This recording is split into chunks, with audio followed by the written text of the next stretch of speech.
Have you ever thought about what you'd do if a heart attack struck and you were completely alone? It's a scary thought, and unfortunately, it happens more often than we realize. Many people believe they'll have time, or that someone will be there to help. But the truth is, the first few minutes are the most critical, and what you do or don't do can make all the difference. The good news is, even if you live alone or spend most of your time by yourself, you can still survive a heart attack if you act fast and know exactly what to do. In this video, we're going to walk you through 7 crucial things you must do the moment a heart attack begins, and you're the only one around.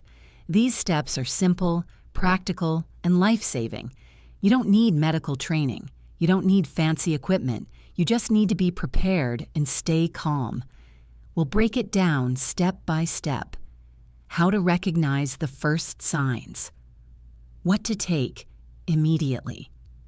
How to keep your heart from working too hard, and even what small actions you can take that could give you just enough time to get the help you need. Stay with us until the end, because the last few steps are the ones most people forget. But they might be what actually save your life.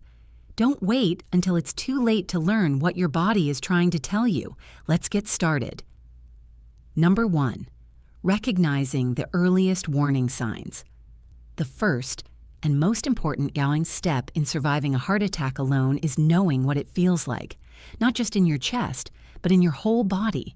Most people expect a dramatic crushing pain in the chest, like you see in movies, but the truth is, real heart attacks often begin with much subtler symptoms, and those early signs can be easy to ignore until it's too late. What you're looking for is a deep, uncomfortable pressure or squeezing sensation in the center of your chest. It might feel like something is sitting on you, or like your chest is slowly being filled with cement. It could also come and go, making you think it's nothing serious. But if it lasts more than a few minutes or keeps returning, don't second-guess it. Other early signs include shortness of breath. Even without chest pain, you might feel like you just walked up a hill even if you're sitting still. Some people feel pain in the arm, shoulder, neck, or jaw. Others get lightheaded, break out in a cold sweat, or feel nauseated and dizzy.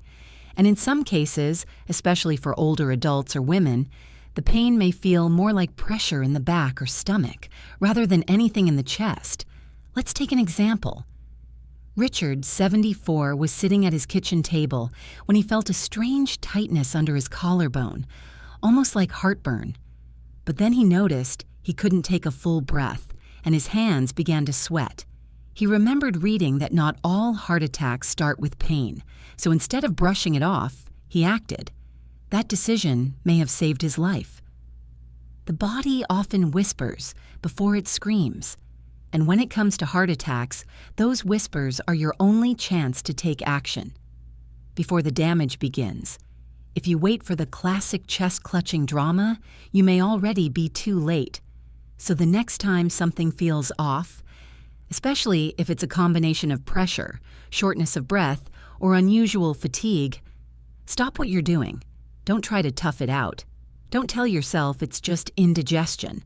Recognizing the warning signs is your first shot at survival. Treat them seriously, even if they seem small. Your life might depend on it. Number 2. Calling emergency services immediately. Once you suspect that a heart attack may be starting, the very next thing you must do, without hesitation, is call 911. Do not wait to see if the symptoms go away. Do not try to drive yourself, and do not assume that you're overreacting. Calling emergency services is not only the fastest way to get help, it's the most effective thing you can do to stay alive. A heart attack isn't something you walk off. Every minute matters. The longer your heart muscle is starved of oxygen, the greater the damage. But when you call 911, trained professionals are already preparing as they drive toward you. They're bringing equipment, medication, and the ability to keep you alive if your heart stops on the way to the hospital. What's more, if your symptoms worsen quickly, which they often do, you won't be able to help yourself. That's why trying to drive is one of the most dangerous choices people make. You could lose consciousness, cause an accident, or delay your own care. Let the professionals come to you. What happened to Linda, 78? She felt a strange ache in her left shoulder, followed by a wave of nausea and a cold sweat. Her first thought was to call her son, but then she remembered something a nurse once told her. If you're alone and think you might be having a heart attack, call 911 first. Talk to your family later. So she made the call. By the time the ambulance arrived, her symptoms had intensified, but the team was ready. They stabilized her on the spot. That phone call saved her life. You don't have to be certain you're having a heart attack to call for help. The dispatcher won't be upset if it turns out to be something else. In fact, they'd rather send help you didn't need than miss the chance to save your life. Keep your phone somewhere you can reach easily, especially if you live alone. If symptoms start and you can't speak clearly, press the emergency call feature. Many phones have shortcuts that work even when locked. Learn where yours is and use it. If you're still watching this video and finding these insights valuable, comment 2 below to let me know you're here. And if you haven't subscribed yet, I recommend you do, and turn on the bell so you don't miss our upcoming videos. Your support helps us keep creating content to inform and inspire you. Number 3, chew an aspirin. Slowly and calmly. After calling emergency services, the next most powerful step is simple. Chew an aspirin, not swallow. Chew slowly and calmly, even if your hands are shaking. If you have access to a standard 325 milligram aspirin and you're not allergic or on a blood thinner, this single action can significantly increase your chances of surviving a heart attack. Aspirin thins the blood. It helps slow or prevent the growth of a blood clot, likely the very thing causing your heart attack. By chewing instead of swallowing, it enters your system faster. Studies show that chewing aspirin can buy valuable minutes, sometimes enough to restore blood flow before help arrives. If possible, avoid taking it on an empty stomach. But during a heart attack, the risk of clotting far outweighs that concern.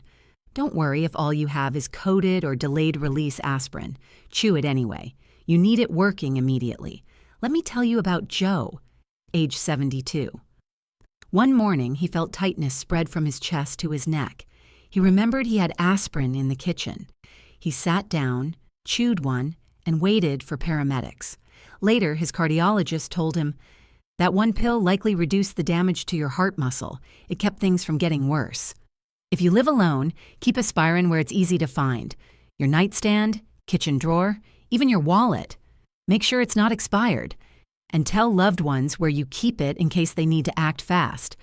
This simple act might seem too small to matter, but it's grounded in science and used by emergency teams around the world.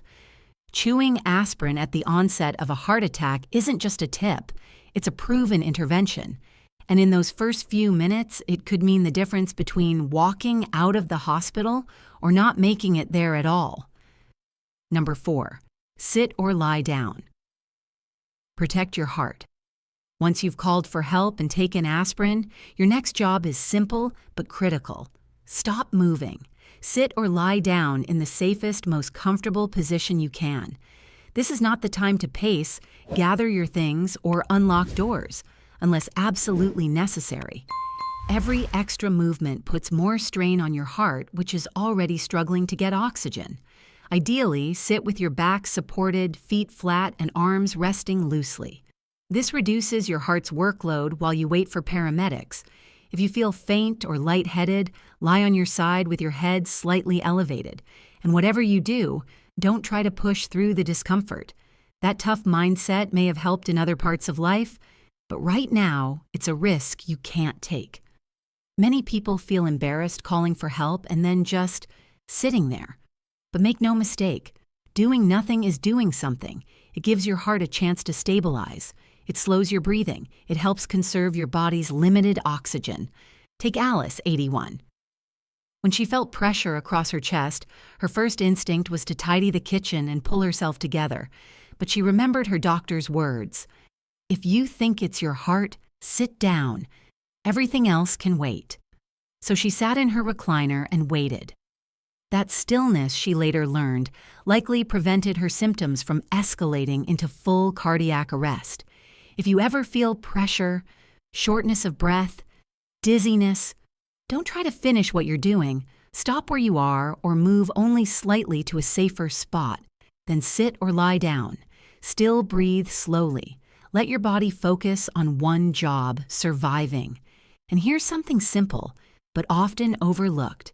If you're sitting in a chair without armrests, don't let your body slump. Keep your spine supported and your breathing open. The more relaxed and upright your position, the less effort your heart needs to make. If you're still watching this video and finding these insights helpful, comment 4 below to let me know you're still with me. And if you haven't subscribed yet, I highly recommend it. Don't forget to tap the bell so you never miss an update. Your support helps us continue creating helpful and inspiring content. Number 5, unlocking your door for emergency responders. If you still have enough strength after calling for help and sitting or lying down, there's one more helpful thing you can do. Unlock your front door. It may seem small, but in an emergency, seconds matter.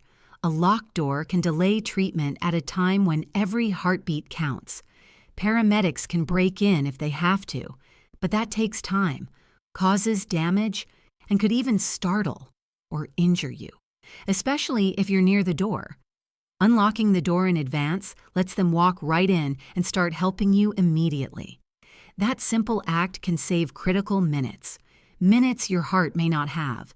If you live alone, especially in an apartment or a gated community, think ahead before a crisis ever happens.